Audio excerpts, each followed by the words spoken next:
In tonight's business, we hear that despite setbacks and challenges, the Massey Group of companies performed well in the 2017 financial year. According to the recently released highlights of the group's audited financial statements for the year ended September 30th, 2017, the group remains financially strong.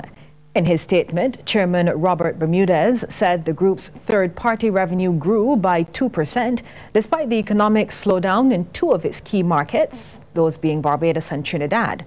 He says the current economic challenges are providing additional urgency to the group's focus on efficiency and cost-effectiveness.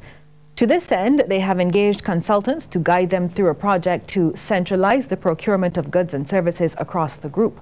They're also embarking on diagnostic and benchmarking exercises to create shared service centers within the group for finance and accounting, payroll, IT, procurement, and human resources. Minority shareholders of Cable and Wireless Barbados are awaiting an important decision from the High Court sometime this month in relation to their ongoing legal action against Cable and Wireless West Indies. A group of minority shareholders filed legal action against Cable and Wireless West Indies back in November last year. The move followed efforts by the minority shareholders to get Cable and Wireless West Indies to agree to a list of demands arising from the company's efforts to amalgamate its operations with Cable and Wireless Barbados. As part of the legal process, early last month, Cable and Wireless agreed not to apply to delist from the Barbados Stock Exchange, nor to cancel the shares held by the minority shareholders named in the class action suit against the company until the case is determined.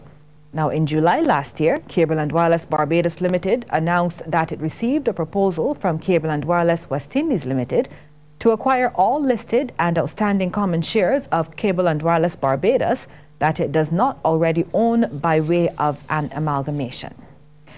Let's take a look now at how the stocks traded on selected exchanges across the region.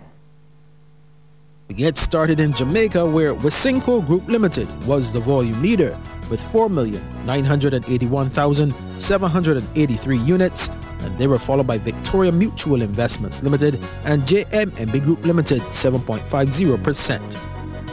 In Trinidad and Tobago NGL Limited was the volume leader with 32,859 shares changing hands for a value of $854,704.64, and they were followed by NCB Financial Group Limited and National Enterprises Limited.